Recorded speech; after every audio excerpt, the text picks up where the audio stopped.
Ya, cek. Assalamualaikum. Kedengaran suara saya? Waalaikumsalam. Kedengaran Ustaz? Ya, alhamdulillah. Bismillah. Innalhamdulillah nahmaduhu wa nasta'inuhu wa nastaghfiruh. Wa na'udzu billahi min shururi anfusina wa min sayyiati a'malina. May yahdihillahu fala mudilla lahu wa may yudlil fala hadiya lahu. Wa asyhadu an la ilaha illallah wahdahu la syarika lahu wa asyhadu anna Muhammadan abduhu wa rasuluhu la nabiyya wa la rasula ba'd. Alhamdulillah, bersyukur pada Allah Subhanahu wa taala kita bisa melanjutkan kembali materi kita, datafikasi Quran, dan melihat data-data apa saja yang ada dalam Al-Quranul Karim.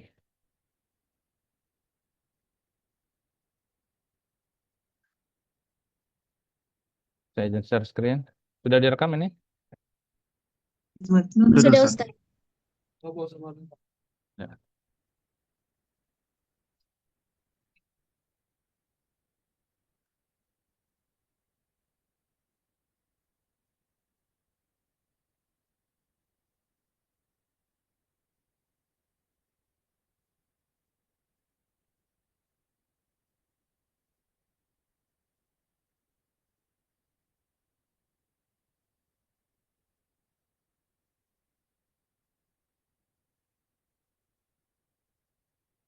Ya, kita akan melanjutkan ya tentang data-data dalam Al-Quran. Kita masuk bab selanjutnya. Akan mulai dengan surat Al-Isra ayat 88. Allah Subhanahu wa taala berfirman, A'udzu billahi minasyaitonir rajim. قل إن اتبعت الإنسان والجن على أن يأتوا بمثل هذا القرآن لا يأتون بمثله. Allah Subhanahu wa taala berfirman, sesungguhnya jika manusia dan jin berkumpul untuk membuat yang serupa dengan Al-Qur'an ini, maka tidak akan dapat membuat yang serupa dengannya.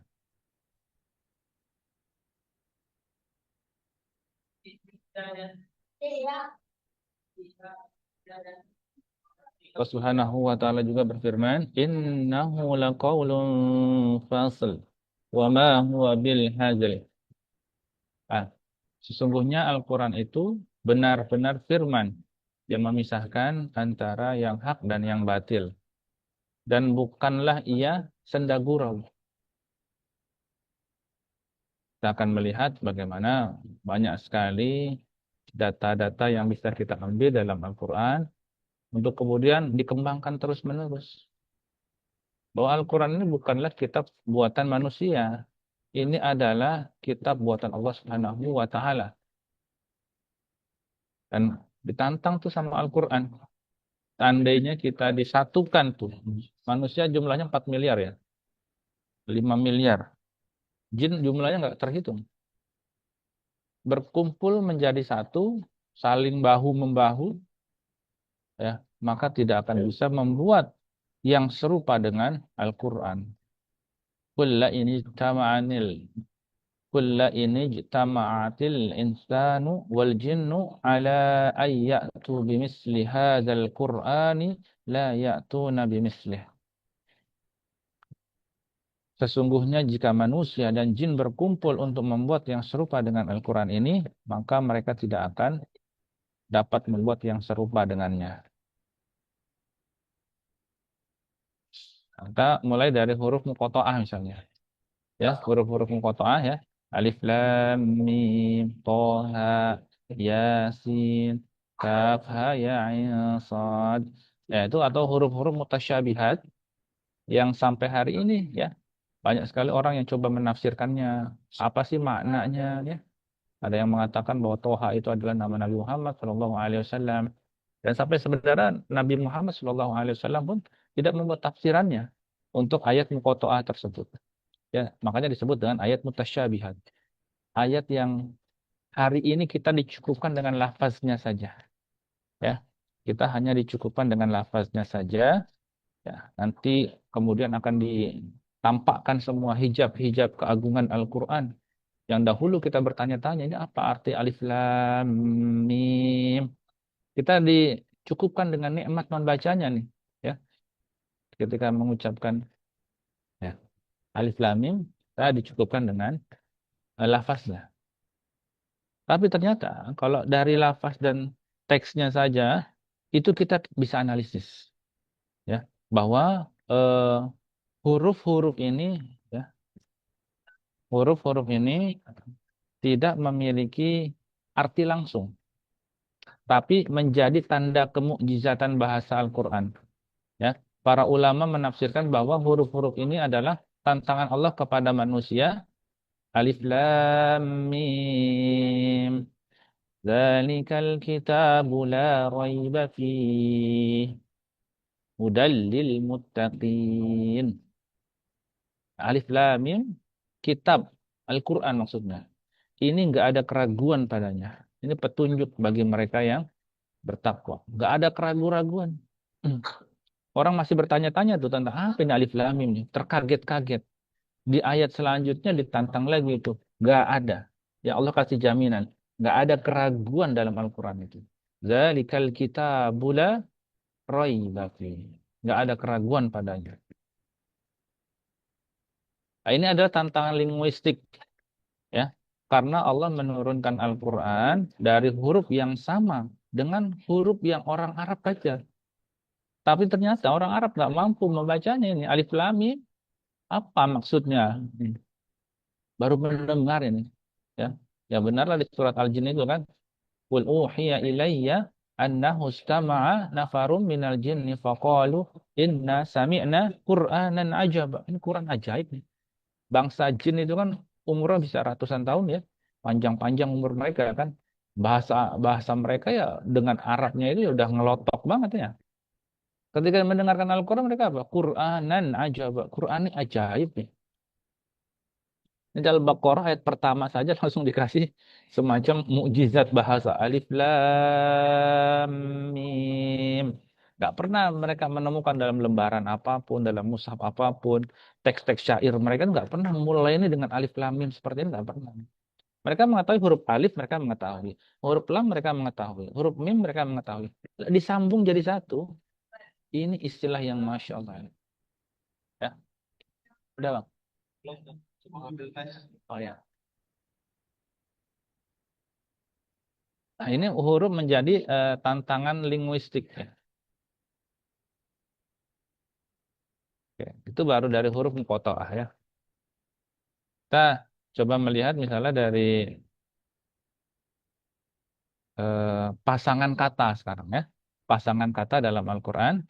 Teman-teman bisa dielaborasi lagi ya. Ataupun dicek kembali ya. Ketika membaca Quran bukan hanya sekedar membaca, kita merenungi, menganalisa. Nah, itulah gunanya mata kuliah datafikasi Quran. Sehingga semua Al-Quran itu menjadi data nih. Misalnya kalimat dunia dan kalimat akhirat itu sama-sama seimbang itu. Kalimat dunia dan kalimat akhirat. Ad-dunya itu disebutkan 115 kali. Sementara al-akhirah, kata al-akhirah itu disebutkan juga 115 kali.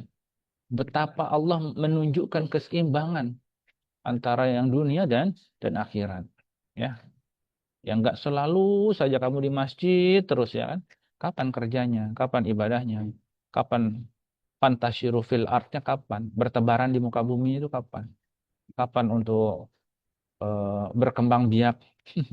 Kapan untuk mencari nafkahnya gitu ya?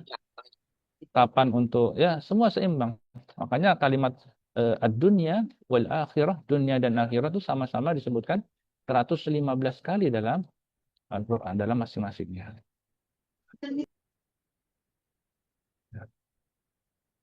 Lalu juga kata al-malaikah dan asy-syaiton ya. Ini kan dua kutub yang saling apa namanya positif dan negatif ya. Kutub utara, kutub selatan berlawanan. Ternyata kalau kita analisis, dia memiliki jumlah yang sama, yaitu 88 kali masing-masing pada kata malaikah dan pada kata syaitan. Ya ini artinya kita semua ini sama, sama-sama dibekali dengan modal yang sama. Ya, ada dukungan positif, dukungan negatif. 88 kali itu ya menunjukkan bahwa kita dikasih kebebasan, free will Makanya ya Allah bisa saja menjadikan kita semua ini apa? Masuk ke dalam surga kan? Bahkan Allah tidak perlu menciptakan syaitan itu kan. Ya, masuk aja ke surga. Tapi Allah mampu itu. Allah mampu membuat seperti itu. Nah, ini manusia dikasih kehendak untuk berpikir ya, apa yang dia perbuat, apa yang dia pikirkan, apa yang kemudian semua yang dia lakukan akan dimintai pertanggungjawaban. Karena seimbang sekali. Nggak ada tuh misalnya setannya jadi 100 ya. Lalu kebaikannya misalnya dorongan pada kebaikan cuma 10 gitu yang nggak seimbang. Mengajak pada kebaikan, mengajak pada keburukan, jumlahnya sama.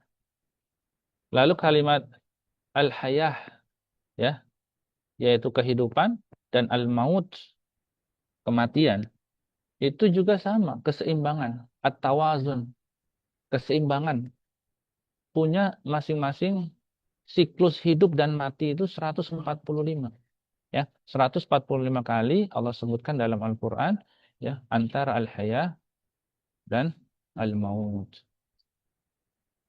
Lalu juga yang selanjutnya misalnya disebutkan tentang eh, ar-rajul dengan al-mar'ah ya, al-mar'ah itu laki-laki dan perempuan.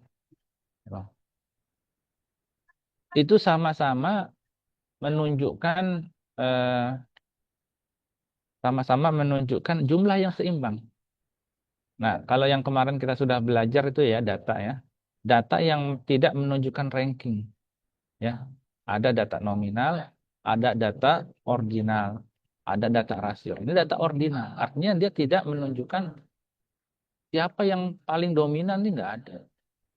Apakah perempuan itu nomor satu ataukah laki-laki yang nomor satu? Sama semuanya ya.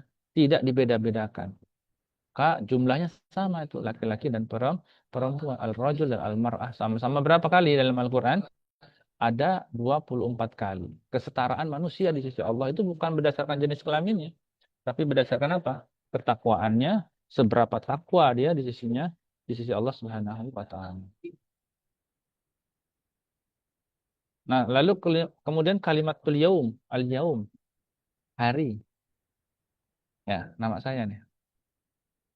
Ini disebutkan dalam Al-Qur'an itu sebanyak jumlah hari dalam satu tahun. Berapa jumlah hari dalam satu tahun? Ya kurang lebih sama. 365 kali. Kalimat syahr juga sama tuh. Yaitu sama-sama 12 kali. Sama dengan jumlah hari dan bulan dalam setahun dalam penanggalan kita ini. Ya, Masya Allah. Ya. Ini adalah keajaiban-keajaiban. Ini belum kita teliti yang lain ya. Banyak sekali. Ditantang tuh dalam Al-Quran ya. Kalau seandainya manusia mampu, tapi nggak bakalan mampu. Bahkan kalau misalnya nggak mampu, kita cari sekutu dari bangsa jin manusia berkumpul jadi satu untuk membuat yang semisal saja dengan Al-Quran. Ya, ya, luar biasa kamu. Kalau menangis kita akan terus merasa bahwa oh ya kita ini kecil ya, kita nggak bisa apa-apa. Bahkan keseimbangan Al-Quran itu ya. Lalu ada surat Al-Kautsar ya, surat terpendek dalam Al-Quran ya. Inna a'tainakal kautsar fasalli lirabbika wanhar inna syani'aka huwal abtar. Ini ada 3 ayat. Ini hanya memiliki 3 ayat dan punya 10 kata. 3 ayat 10 kata. Namun maknanya luas sekali ini tentang nikmat, ya, tentang ibadah dan tentang kemenangan atas musuh-musuhnya. Hurufnya kita hitung itu ada 47 huruf. Kalau nggak percaya hitung aja ada 47 nggak? Yang bila diteliti secara matematika, ya, ternyata menunjukkan pola yang sangat simetris. Ya, menunjukkan pola yang sangat simetris yang ciri khas dari i'jazul ilmi, kemu'jizatan ilmiah dan linguistik.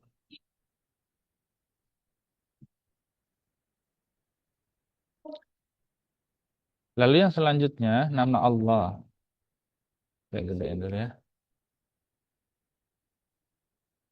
Nama Allah itu disebutkan dalam Al-Quran sebanyak 2698 kali.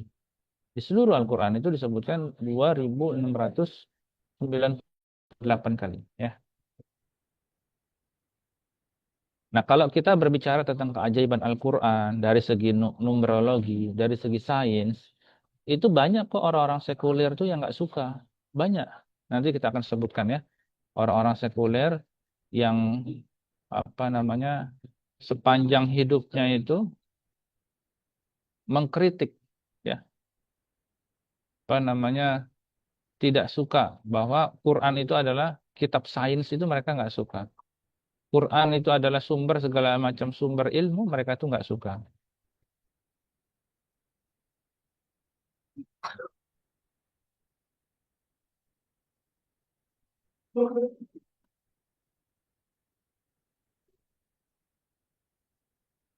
Ya, kita lanjut dulu.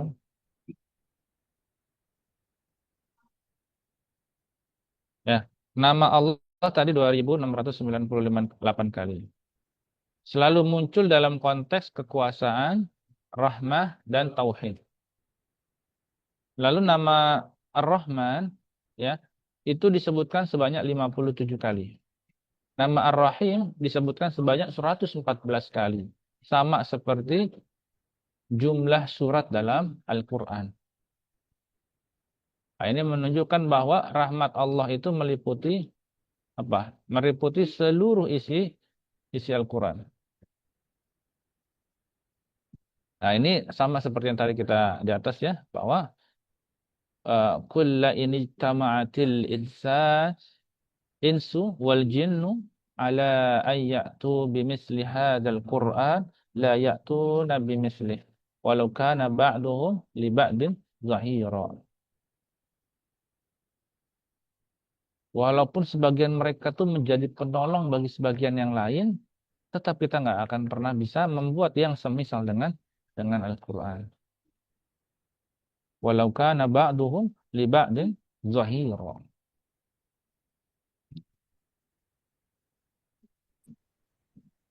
Nah, ini huruf muqatta'ah yang tadi yang di atas ya, bahwa ini adalah tantangan bahasa nih.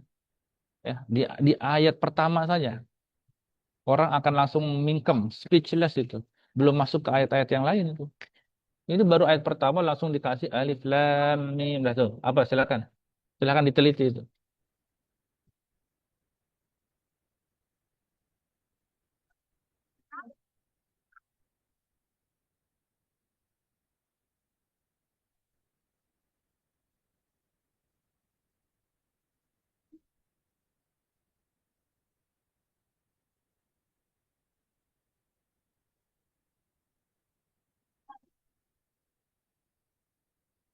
Allah Subhanahu wa taala berfirman, "Sanurihim ayatina fil afaqi wa fi anfusihim hatta yatabayyana lahum annahul haqq." Allah Subhanahu wa taala berfirman, kami akan memperlihatkan kepada mereka tanda-tanda kekuasaan kami di segenap penjuru bumi dan pada diri mereka sendiri.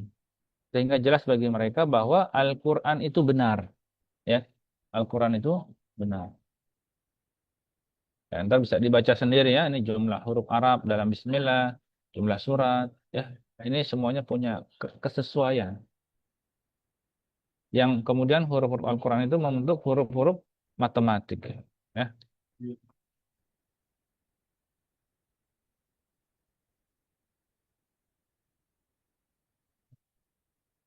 Nah, kita akan bahas apa saja sih orang-orang yang nggak suka dengan bahwa Al-Quran ini adalah mukjizat.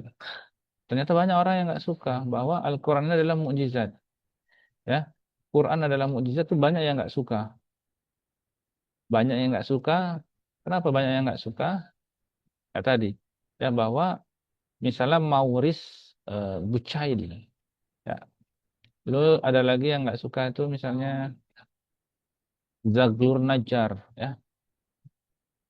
Dalam kitabnya misalnya At-Tib An-Nabawi wal Ijazul Ilmiyah.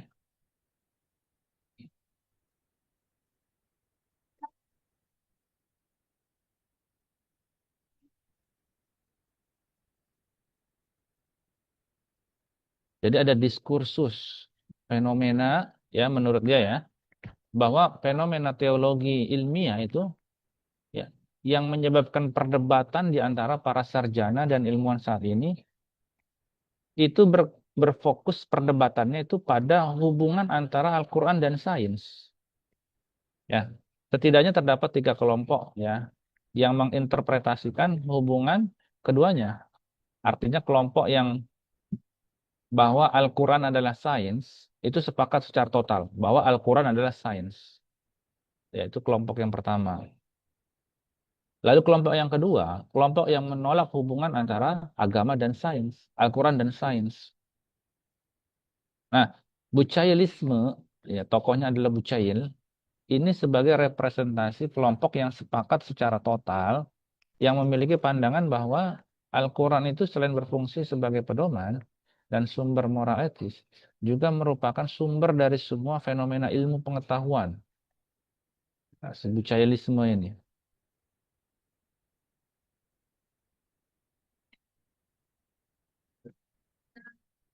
Nah, jadi tokoh yang mengatakan bahwa Al-Quran adalah sains, salah satunya adalah dari ilmuwan barat namanya Bucailisme.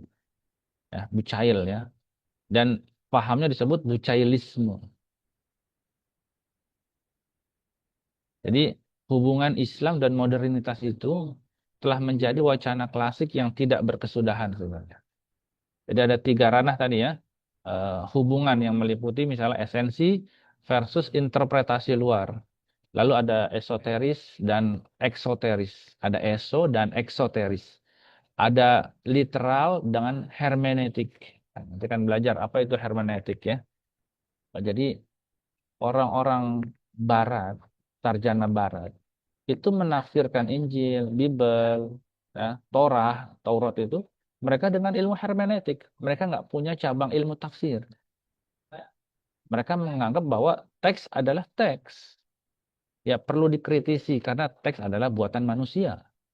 Nah, banyak orang Islam yang kemudian mengadopsi metodologi orang-orang Barat ketika menafsirkan kitab suci mereka, yaitu menggunakan pendekatan tafsir hermeneutik untuk Al-Quran. Nah, ini saya akan bantah nanti pertemuan selanjutnya. Kenapa kita tidak boleh menggunakan tafsir hermeneutik? Tafsir ya tafsir. Dan sekaligus kita juga sebagai otokritik ya, bahwa ilmu tafsir yang kita ada hari ini itu harus senantiasa diintegrasikan.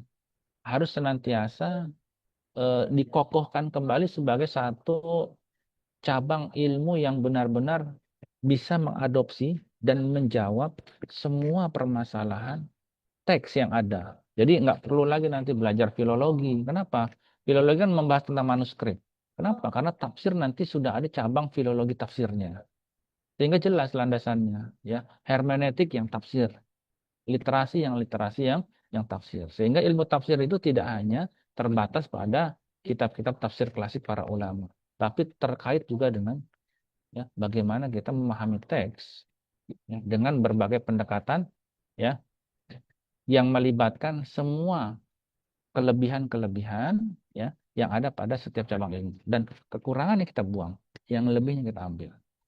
Jadi ilmu tafsir senantiasa dinamis, senantiasa bisa menjawab permasalahan permasalahan umat.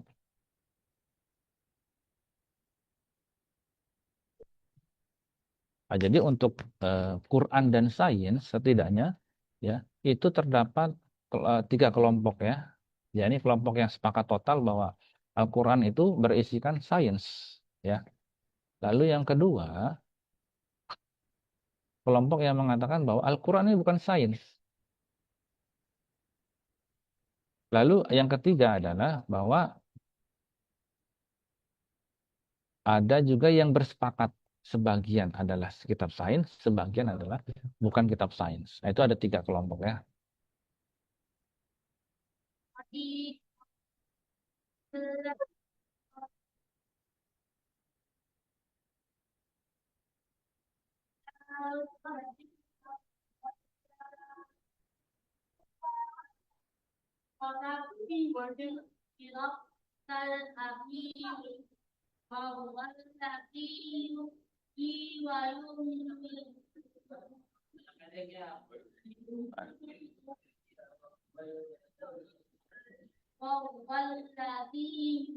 Misalnya, saya akan coba bacakan.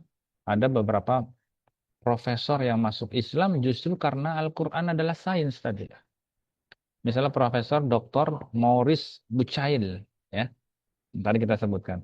Dia ini mualaf, dia masuk Islam, ya, di Perancis karena pernah mengepalai klinik bedah di Universitas Paris, ya. Dia dilahirkan di Pont, Perancis, ya, tahun 20-an.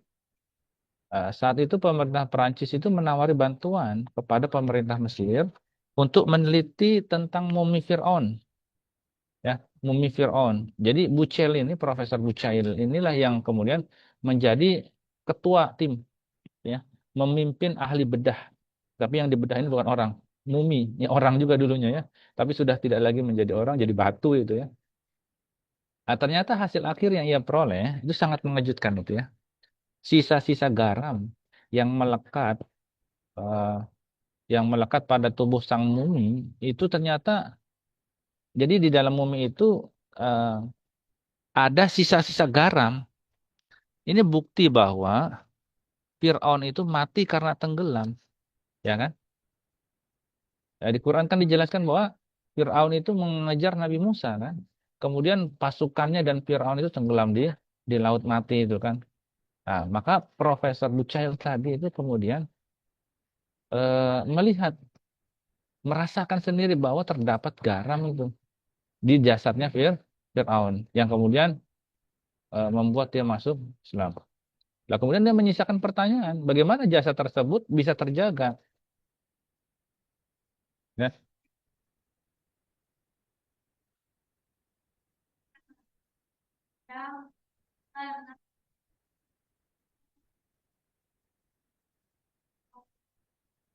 bagaimana jasad tersebut bisa terjaga? Nah, ini pertanyaan yang bisa menggelitik kita, ya. Bagaimana ada jasad yang masih bisa terjaga?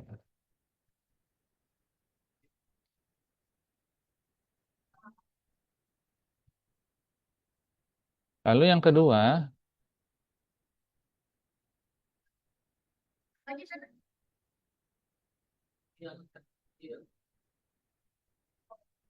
Jack Cousteau, ya. Jack Cousteau ini adalah seorang ahli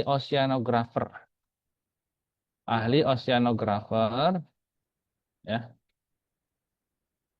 yang kemudian dia menyelam, ahli selam, ya, dari Prancis juga, ya. Dia masuk Islam karena menemukan mata air tawar segar yang sangat sedap rasanya. Ya, nanti bisa dicek itu di surat Al-Furqan itu. Itu dijelaskan di situ bahwa ada dua laut yang mengalir berdampingan. Ada yang tawar, yang segar, yang satu lagi rasanya asin juga pahit. Dan dijadikan di antara keduanya ada dinding-dinding pembatas. Lalu dia nyebur itu, nyelam ke situ, ya, si siapa namanya, Kostio tadi. Ya. Maka terpersonalah Kostio mendengar surat Al-Furqan tadi, ia pun memutuskan untuk masuk masuk Islam. Ini banyak sekali bukti bahwa Al-Quran itu sains, ya. Walaupun Al-Quran bukan kitab kitab sains, tapi banyak sekali sains yang ada dalam Al-Quran. Maka tidak salah kalau orang mengatakan ya Al-Quran itu sains. Orang sains mengatakan Quran itu sains. Orang arsitektur mengatakan bahwa Al-Quran adalah seni arsitektur. Orang seni mengatakan Al-Quran adalah seni. Gitu.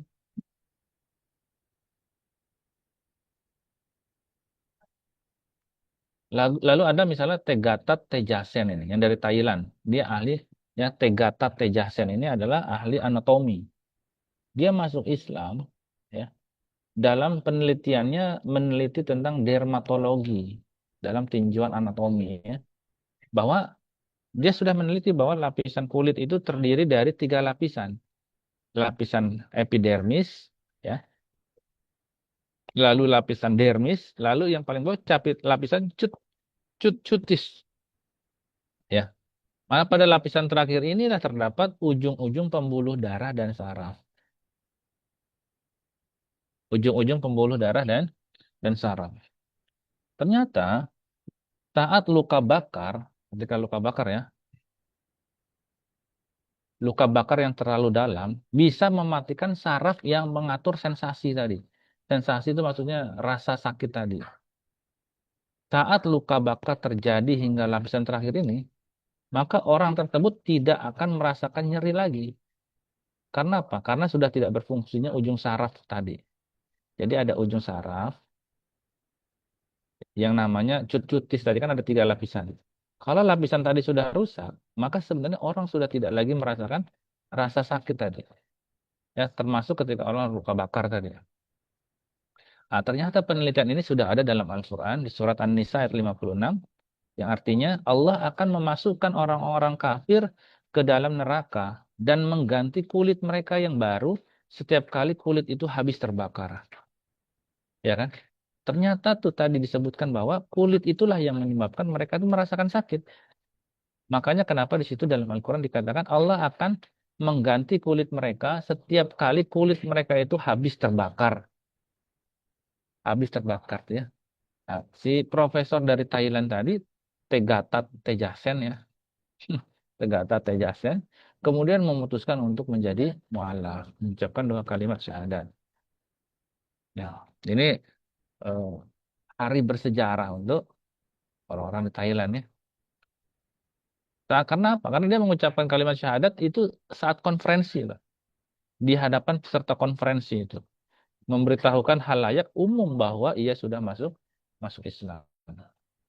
Tegatet Tejasen. Lalu misalnya ada di Amerika ya, apa namanya si Karnar itu ya, apa namanya eh, pejabat Amerika Serikat ini ya. Ini masuk Islam karena menemukan fakta-fakta tentang malam Lailatul Qadar dan Ka'bah. Jadi setelah masuk Islam, si Karnar ini kemudian meneliti fenomena mencium Hajar Aswad. Kan sunnah nih ya. Nah, sebenarnya NASA, NASA atau ya NASA ya, Badan Antariksa Amerika itu, ini menyembunyikan bukti ya, menyembunyikan kepada dunia bukti empiris tentang malam Lailatul Qadar.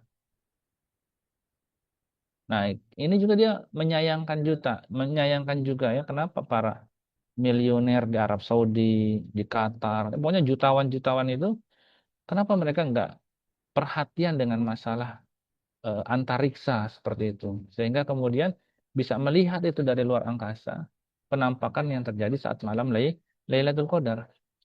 Ya, ini menurut peneliti Amerika tadi, Karner NASA ya, orang NASA ini ini sesuai dengan hadis Nabi Shallallahu Alaihi Wasallam bahwa malam, malam Lailatul Qadar adalah malam baljah. Baljah ya. Baljah itu artinya yang tingkat suhunya tuh sedang. Tidak ada bintang, tidak ada meteor jatuh ke atmosfer bumi. Pagi-paginya tuh matahari keluar dengan tanpa radiasi cahaya, langitnya bersih sekali ya. Kayak zaman corona ya, tidak ada kendaraan, bersih, sepi di jalan raya tuh. Nah, si Karner NASA itu melihat dari orbit bumi, dari stasiun luar angkasa itu begitu tuh pas malam Lailatul Qadar. Ya meteor yang jatuh tidak ada. Nah, disebut dengan malam baljah itu. Nah, banyak sekali ya apa namanya kisah-kisah mualaf. Namun demikian bahwa tetap saja banyak yang meragukan ya. Tetap saja banyak yang meragukan Al-Qur'an. Bahkan mengkritik Al-Qur'an ya, bahwa Al-Qur'an itu disebut sebagai kitab yang mengadopsi mengadopsi apa? Eh, kitab-kitab sebelumnya. Maka nanti kalau kita belajar manuskrip, kalau nanti teman-teman punya waktu silakan coba lihat YouTube-nya Profesor Menachem Ali ya, bahwa Quran itu ditemukan sezaman. Quran tertua ya yang ada di Universitas Birmingham itu di Inggris itu ditemukan menurut carbon dating itu berasal dari abad ke-7 ya, atau abad sekitar 635 635 Masehi. Kan masuk ke abad ke-7 tuh, 600. Ke atas itu sudah masuk abad ke-7. 635. Dan kita ketahui bahwa Nabi Shallallahu alaihi wasallam wafat 632 Masehi. Artinya Quran itu sudah sezaman dengan Rasulullah Shallallahu Alaihi Wasallam. Quran yang sezaman dengan Rasulullah Shallallahu Alaihi Wasallam itu hari ini berada di Universitas Birmingham. Entah bagaimana ceritanya, kok bisa sampai ke sana. Walaupun di sana itu diarsip, kemarin sudah diakses juga oleh Airlangga ya. Di Universitas Airlangga bekerja sama dengan Library of Birmingham, itu bekerja sama untuk meneliti Quran perkamen tersebut. Lalu kemudian diteliti apa namanya berasal dari masa yang sezaman dengan Rasulullah Shallallahu Alaihi Wasallam. Dan tidak ada kitab suci lain yang kemudian punya eh, apa ya disebutnya ya manuskrip ya manuskrip yang sezaman dengan nabinya. Misalnya Nabi Musa, Taurahnya itu ya. Itu ternyata baru ditemukan Taurahnya ya. Itu abad ke-9. Abad ke-9 artinya apa? 200 tahun setelah Islam ini sudah eksis ya, sudah eksis. Kitab Perjanjian Lama ya. Kan Kristen dan Yahudi itu sebenarnya kitabnya sama.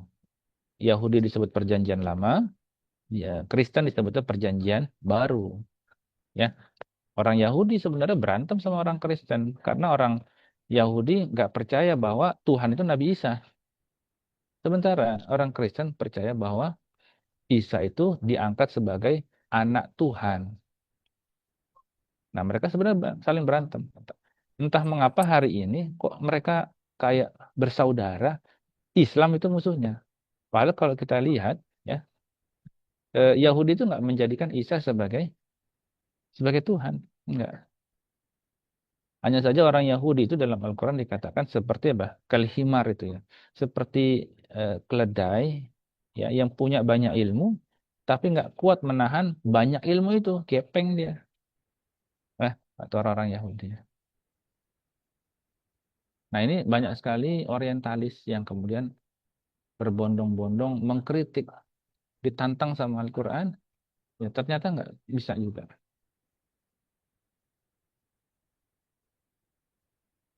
Ya, jadi misalnya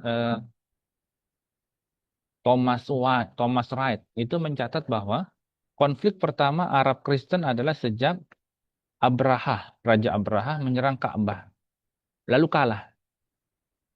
Ya, kan Abraha ini penganut Masehiyah ya, eh, Nabi Isa, Abraha ya. Lalu kemudian dia menyerang Ka'bah.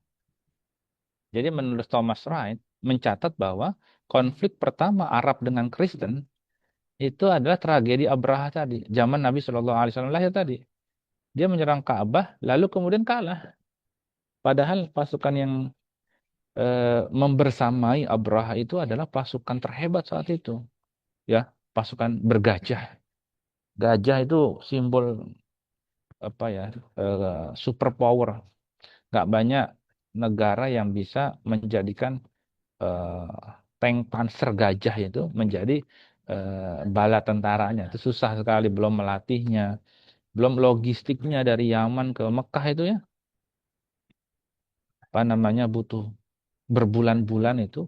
Bagaimana tuh logistik mengangkutnya gajahnya, makannya gajah. Itu luar biasa. Mengurusnya dan melatihnya itu luar biasa susah sekali. Belum pasukan yang lain gitu. Maka kalau ada negara punya pasukan gajah itu udah luar biasa. Super power sekali. Nah Abraha itu seperti itu. Tapi ternyata kalah kan. Ya. Nah ini adalah konflik yang menurut Thomas Wright ini sebagai konflik pertama antara Arab dengan Kristen. Nah, konflik panjang ini kemudian tentu melahirkan kebencian di antara kedua belah pihak. Dan itulah cara pandang dunia Barat kepada Timur ya. Jadi eh, mereka ingin menganggap bahwa abad pertengahan itu sebagaimana digambarkan oleh short term itu orang Kristen tuh ingin agar Timur dan Barat Eropa bahwa Islam adalah Kristen yang sesat. Jadi Islam itu adalah Kristen yang sesat. Hmm. Jadi mengatakan bahwa Islam itu adalah Kristen yang tersesat, domba yang tersesat. Nah, ini paradigma inilah yang kemudian mendatangkan banyak misionaris ke Indonesia.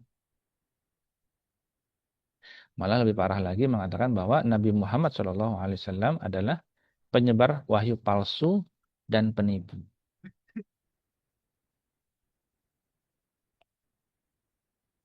Ya, ini adalah motif-motif orientalisme ya. Orientalis, orang-orang yang kemudian mendatangkan para misionaris ke Indonesia. Ya, ini misalnya menurut Zarkasi, orientalis itu terbagi menjadi empat. Ya, kita harus tahu juga nih bahwa tadi kita sudah banyak sekali menemukan mukjizat dalam Al-Quran. Tapi ketika nanti ada yang mendebat, ya, mengatakan ini dan itu tentang mendiskreditkan Al-Quran, maka kita harus tahu dan paham bahwa ini adalah ulah-ulah orientalis. Gimana Ustadz kalau dia orang Islam juga? Ini sudah termakan pada orientalis. Maka kita harus paham dulu. Jadi menurut Darkasi, setidaknya orientalis itu dibagi pada 4 generasi. Ya, 4 generasi. Jadi ada orientalis tipe pertama, ini generasi pertama ya. Ini tahun 1600-an. Ini generasi awal. Ini memang benci banget sama Islam nih, anti sekali sama Islam.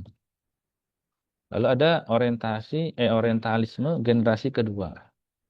Maksudnya apa? Maksudnya adalah orientalisme eh, yang sudah memasukkan transliterasi ke kekayaan budaya dan keilmuan dunia Islam untuk mengadopsi kemajuan. Ya, jadi dia sudah apa namanya mulai belajar bahasa Arab. Jadi orientalismenya nggak hanya sekedar benci, tapi dia udah mulai belajar bahasa Arab untuk mengetahui sebenarnya apa sih gitu. Mulai curious, mulai penasaran. Lalu fase yang ketiga, ya orientalis yang satu tadi benci banget sama Islam, yang kedua sudah mulai belajar bahasa Arab. Orientalis belajar bahasa Arab, ya. Ya Senokor Guru-nya itu kan belajar bahasa Arabnya langsung ke Mekah itu, ya. Makanya dia dapat namanya nama Abdul Karim itu di sana ya. Di Indonesia juga dia jadi ulama itu karena dia hafal Quran, dia bisa bahasa Arab, tapi ternyata ya luar biasa tadi ya.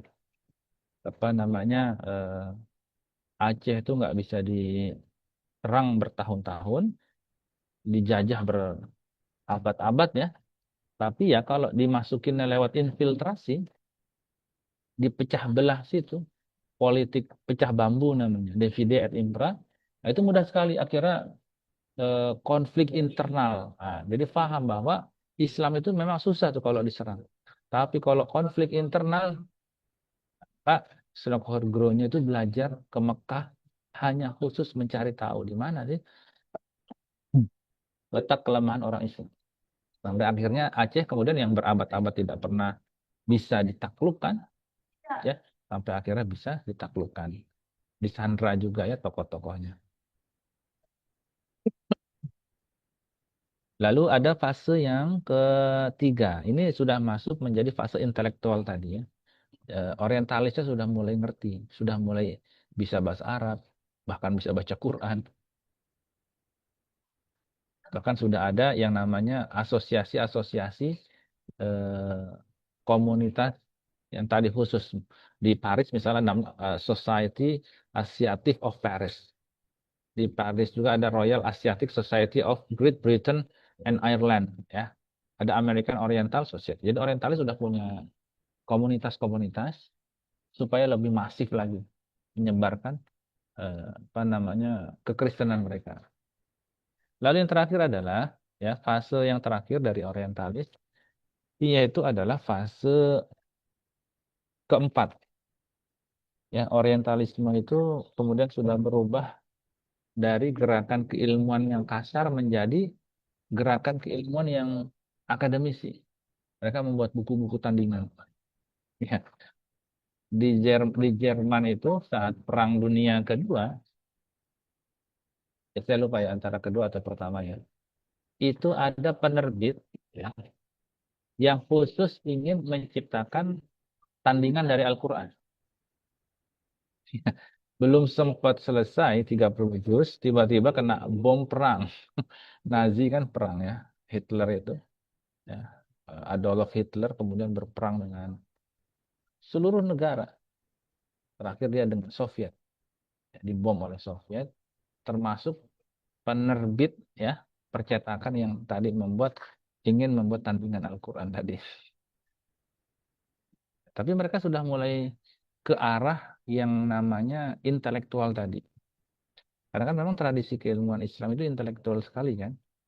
Bayangkan saja misalnya di Indonesia itu kita nggak banyak menemukan tradisi-tradisi seperti itu ya. Kecuali kitab-kitab ulama Nusantara ya. Ulama-ulama Nusantara itu abad ke-20 itu banyak kita. Abad-abad ke-19, 20 kita punya manuskrip tulisan buku-bukunya ya. Tapi di bawah itu abad ke-17, 16, 15 itu nggak ada. Apa berbentuknya apa?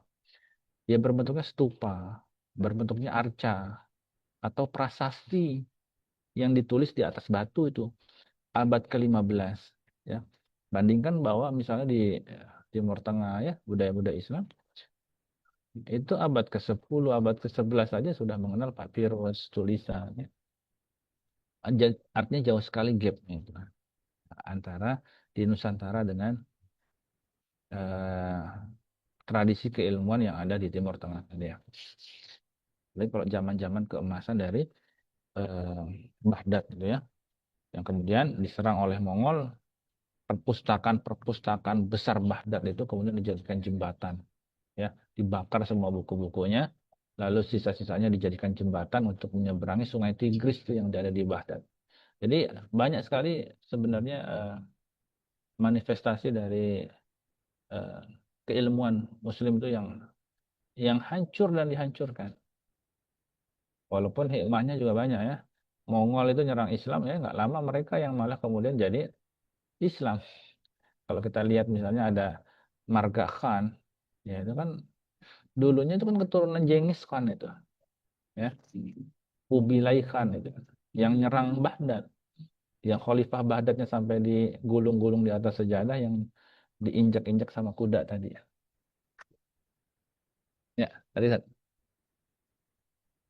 ini hikmahnya ya. Dia nyerang negeri Islam, lalu kemudian ya hikmahnya yang kita nggak ketahui ya Baghdadnya pora-poranda salah satu cara Allah ya orang-orang pelaku koruptif ya yang sudah bertahun-tahun menjabat di sana mengambil uang rakyat kecil ya akhirnya Allah hapuskan dengan apa wasilahnya kubilaikan tadi udah. Ini baru setengah sih. Oh baru setengah Iya. besok dilanjut lagi. Iya. Oh, ya baru mau dilanjut ini Nggak, pulang. mau si bensin tadi. Oh ya tadi ya. Nah,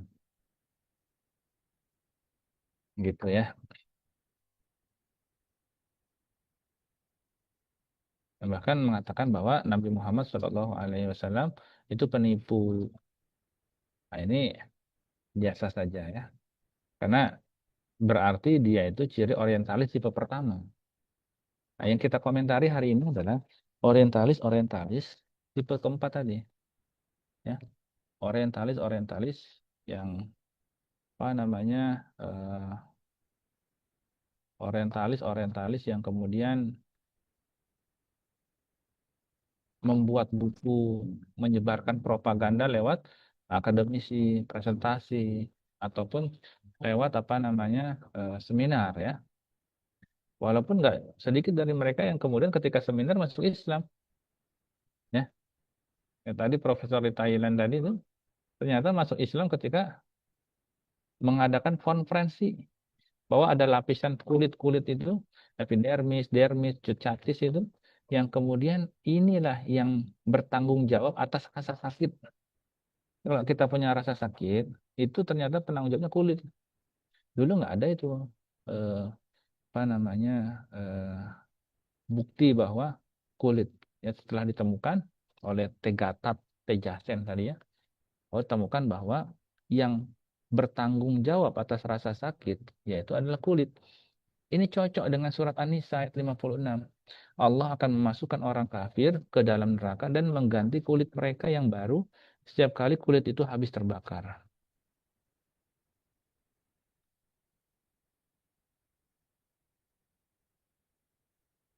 Ya.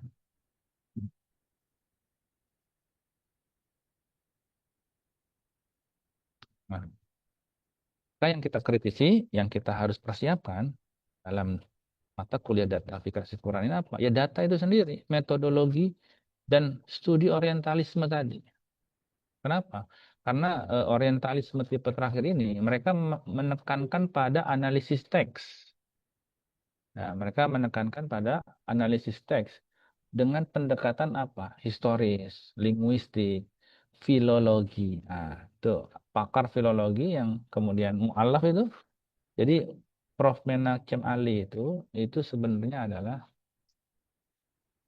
penulis Bible Indonesia. Jadi Alkitab Indonesia itu penulisnya adalah Profesor Menachem Ali. Yang kemudian dia masuk Islam hari ini. Masya Allah ya. Nah, ini ahli filologi dia. Dari Universitas Erlangga dia. Boleh di apa nama ditengok ya YouTube-nya. Nah, metodologi ini ya yang tadi pendekatannya adalah pendekatan teks orientalis. Maka kita nggak mungkin melakukan counter attack dengan pendekatan yang lain. Maka kita juga harus kuat ini sama analisis data, analisis teks yang ada dalam Al-Qur'an. Makanya para hufaz itu harus belajar yang namanya ilmu datafikasi Quran tadi. Ya, sehingga mengetahui betul itu bahwa oh ini teks ini bermakna ini, linguistik dari teks itu, sejarah dari teks itu, filologi dari teks itu diketahui. Jadi eh, budaya lisan para hafiz Quran ini nggak terkalahkan ini budaya lisan ini yang kemudian mengcounter attack budaya tertulis tadi. Ya bayangkan ya budaya lisan yang ribuan tahun tidak berubah ini luar biasa sekali ini. Kalau kita lihat di Inggris saja, bahasa Inggris itu 100 tahun terakhir puisinya sudah banyak yang berubah. Bahasa yang dulu pernah dipakai sekarang udah nggak pernah dipakai. Di Indonesia juga sama ya. Banyak kata-kata yang sudah mulai jarang ditinggalkan. Ini baru sekitar ratusan tahun. Tapi ini sudah ribuan tahun, ya budaya lisan sampai hari ini itu masih terawat, masih terjaga. Bahkan riwayatnya itu mutawatir karena ada isnad, ada sanad yang merantai satu perawi dengan rawi yang lainnya yang mengakibatkan Al-Quran ini terus terjaga. Nah, ini tentu berbeda dengan tradisi Eropa, ya, yang nggak terlalu mementingkan yang namanya hafalan. Makanya penghafal Quran nih penting sekali. Ya, 30 juz riwayat qiraah misalnya Imam Hafiz, nanti Imam Qaulun, terus tambah terus tambah terus. Ya, sebagaimana Quran itu ada 7 tadi. Qiraah sabah tadi. Maka ada 210 juz tadi yang harus kita pelajari gitu. Nah, kita kan suka salah kaprah itu. Kita mengatakan oh ini bacaan imalah, bacaan tashil, gorib ya. Itu kita mengatakan ini gorib, gorib. Ini bukan gorib itu muskilat. Ya, gorib itu kata-kata yang memang dalam bahasa Arab, ya, kata-kata yang memang tidak ada padanannya dalam bahasa. Kalimat alif lam mim itu bisa dikatakan gorib, yang sesuatu yang tidak umum. Nah, kita kebalik-kebalik. Yang kita katakan gorib itu sebenarnya muskilat. Karena asing itu benar-benar harus seluruh orang mengatakan asing. Jadi misalnya bacaan majreha, ya, itu cuma ada pada riwayat Imam Hafiz bin Asim aja. Tapi riwayat yang lain, riwayat Ibnu Katsir sendiri itu tetap dibaca majroh. Artinya itu bukan bacaan qorib, itu bacaan muskilat. Karena hanya ada pada satu riwayat saja. Gitu. Nah, jadi harus ketujuhnya. Bahkan para ulama ada yang menghafal sampai qiraah asyarah itu ya. Qiraah 10 itu. Oke. Nah, misalnya setidaknya untuk kita belajar tentang teori metodologi dari para orientalis, karya-karya mereka itu kita kaitkan Al-Quran dengan teks terdahulu. Ya misalnya Giger menyimpulkan bahwa Al-Quran itu mengadopsi dari Taurat dan Injil. Jadi Giger itu mengatakan bahwa Al-Quran ini nyontek. Nyontek dari Taurat, nyontek dari Injil. Padahal tadi kita sudah buktikan bahwa Torah tertua itu baru ada di abad ke-9 Masehi. Sementara Islam sudah eksis dari abad ke-6 sampai ke-7. Siapa yang nyontek, siapa yang dicontek kalau begitu? Ya, artinya sebenarnya Taurat itu ya. Jadi Taurat yang ada pada Nabi Musa itu sudah hilang. Taurat yang ditulis kembali itu baru ditemukan di abad ke-9. Artinya sebenarnya bukan Al-Quran yang kemudian menyontek Taurat, tapi Taurat itu yang kemudian dipengaruhi oleh Al-Quran. Karena Tauratnya baru ditemukan kembali abad ke-9. Sementara Al-Quran tertua itu adalah Al-Quran Birmingham. Ya, yang ada di Universitas Birmingham itu setelah di carbon dating itu berasal dari abad ke-7. Lalu ada Quran Son'a yang di Yaman. Itu juga sama, ya, abad ke-7. Jadi bukan Quran yang dipengaruhi, justru bisa jadi Quran yang mempengaruhi. Jadi kita bisa membantah nih teorinya Giger yang menyimpulkan Quran itu mengadopsi dari Torah dan Injil. Ya, apa kata dia? Kata dia, Quran ini terdapat bahasa-bahasa Ibrani seperti Tabut, Taurat, Jahanam, ya, Tagut, Togut, ya. Ini adalah bahasa-bahasa Ibrani. Ya, hanya karena di Al-Quran ada bahasa Ibrani, ya, Giger berani-beraninya menyimpulkan bahwa Al-Quran ini mengadopsi dari Taurat dan Injil. Bahkan dia mengatakan bahwa eh, Al-Quran ini adalah wahyu pribadinya Muhammad, yang konsep-konsepnya ini perlu ditafsir ulang. Nah, ini bagaimana bencinya mereka terhadap Islam, ya. Dia menyamakan struktur Quran dengan struktur ajaran Yahudi. Nah, ini.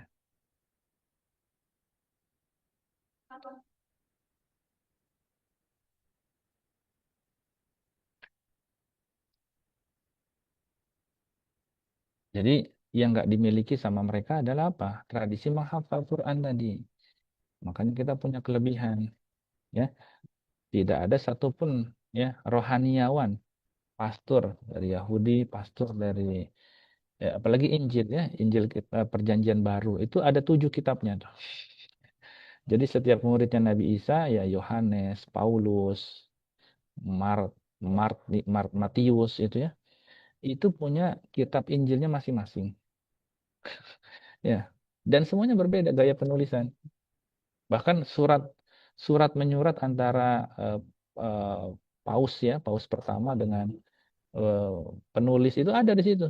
Ini kan bukan bukan ditulis sama ini, bagaimana kita mau mengatakan itu kalamullah? Ada surat menyuratnya di situ, ya. Hmm. Jadi ini yang membedakan, ya, tradisi menghafal yang ada pada Al-Quran. Misalnya Abu Darda itu seorang sahabat Nabi itu diutus untuk menjadi pengajar Al-Quran di Syam, yang mengajarkan setidaknya 1.600 tabi'in. Jadi ada halakoh-halakoh itu di Syam itu. Itu yang ngajar langsung Abu Darda itu, radhiyallahu an. Ada halakoh-halakoh, yang satu halakoh itu terdiri dari 10 orang dengan satu asisten atau satu guru pembantu. Jadi Abu Darda kepala sekolahnya itu. Nah, ini bisa menginspirasi kita hari ini bahwa ya halakoh itu 10 orang aja, banyak-banyak, ya. Nggak maksimal, ya. Oke, itu saja barangkali, ya, untuk pertemuan kita pada hari ini. Sudah 11.30 berapa nih? 2, ya. Terima kasih banyak atas kesempatannya. Teman-teman mudah-mudahan sehat selalu, sehat walafiat.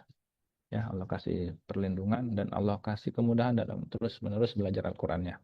Cukup dengan doa kafaratul majlis. Subhanakallahumma wa bihamdika la ilaha illa anta astaghfiruka wa atubu ilaik. Walhamdulillahirabbil alamin. Assalamualaikum warahmatullahi wabarakatuh. Waalaikumsalam Waalaikumsalam warahmatullahi warahmatullahi wabarakatuh. wabarakatuh. Jazakumullah khairan. Jazakumullah khairan.